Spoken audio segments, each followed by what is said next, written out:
Hello, അപ്പോൾ video skip ചെയ്യാതെ തന്നെ കാണാൻ ശ്രമിക്കുക കേട്ടോ. ഓണൊക്കെയാണ് വരുന്നത്. അപ്പോൾ സെറ്റും കൊണ്ട് വെച്ചിട്ട് യൂസ്ഫുൾ ആയിട്ടൊരു ഹാക്ക് എന്ന് പറയാൻ പറ്റില്ല, എന്നാലും ഞാൻ ചെയ്ത് നോക്കിയിട്ടുണ്ട്. മുന്നേ ചെയ്തിട്ടുള്ളതാണ്. അത്യാവശ്യം നല്ല അടിപൊളിയായിട്ട് തന്നെ വർക്കായിട്ടുള്ളൊരു പരിപാടിയാണ് കേട്ടോ. അപ്പോൾ ഞാൻ എന്താ ഹാക്ക് എന്നുള്ളത് പറയാമെന്ന് തന്നെ.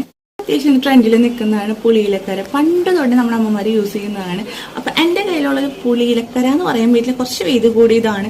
അതൊക്കെ ഞാൻ അതായത് ഒരു 4 കൊല്ലം മുന്നെടുത്തപ്പോൾ എനിക്കെന്താ അതിൻ്റെ മുന്താണി ലെങ്ത് ഉണ്ടായിരുന്നില്ല. ഇപ്പോഴാണ് ഇത്രയും മീറ്റർ ഇത്രയും ലെങ്ത്തിലൊക്കെ നമുക്ക് സെറ്റും കൊണ്ട് കിട്ടി തുടങ്ങിയത്. കാരണം അതൊരു ഉപകാരമാണ്. കാരണം ഞാൻ നല്ലൊരു ഹൈറ്റുള്ള ഒരാളായതുകൊണ്ട് എനിക്ക് മുന്താണിക്ക് ലെങ്ത് കിട്ടാറില്ല.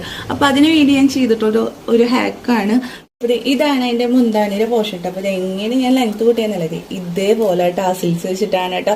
സംഭവമാണ് ഈ ബോൾസ് എന്ത് ചെയ്ത് അവിടെ നിന്ന് തന്നെയാണ് കേട്ടോ എടുത്തിട്ടുണ്ടായിരുന്നത്. ഇത്രയും നാളായിട്ട് ഇതൊരു കളർ ഫെയ്ഡ് ആവേ ഒന്നും ഉണ്ടായിട്ടില്ല. നല്ല രീതിയിൽ തന്നെ നമുക്കത് ഇപ്പോഴും നീറ്റായിട്ട് എടുക്കാൻ പറ്റും. കണ്ടില്ലേ, അത്യാവശ്യം ഒരു 3-4 ഇഞ്ച് ലെങ്ത് എനിക്ക് കൂടിയിട്ടുണ്ടായിരുന്നു. നല്ല അത്യാവശ്യം ലെങ്ത്തിൽ എനിക്കിത് എടുക്കാൻ പറ്റിയിട്ടുണ്ട്. ഇപ്പം ഞാൻ എൻ്റെ ഫോട്ടോ ഞാൻ എടുത്തിട്ടുള്ളത് ആഡ് ചെയ്ത് കൊടുക്കാം കേട്ടോ. കാരണം കാച്ചുവിൻ്റെ വലുപ്പം കാണുമ്പോൾ നിങ്ങൾക്ക് മനസ്സിലാവും ഇത് എത്രത്തോളം പഴക്കമുള്ള ഒരു ഫോട്ടോ ആണെന്നുള്ളത്. നല്ല ഭംഗിയാണ്. ഇതിപ്പോൾ നിങ്ങൾക്ക് കാര്യം ഏത് കളറാണെന്നുണ്ടെങ്കിലും അതിൻ്റെ ടാസിൽസ് വാങ്ങിച്ച് കഴിഞ്ഞാൽ അടിപൊളിയായിട്ട് ചെയ്യാവുന്നേ ഉള്ളൂ കേട്ടോ.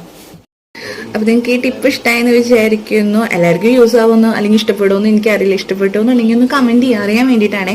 അപ്പോൾ നമ്മുടെ ചാനലൊന്ന് സപ്പോർട്ട് ചെയ്യാൻ മറക്കണ്ട. ഇഷ്ടമായെന്നുണ്ടെങ്കിൽ അപ്പോൾ ഓണത്തിൻ്റെ കുഞ്ഞു ടിപ്പുകളായിട്ട് ഞാൻ പരമാവധി വരാൻ ശ്രമിക്കാം. അപ്പോൾ ഇന്നത്തെ വിശേഷത്തിലുള്ളൂ. എല്ലാവർക്കും താങ്ക് യു.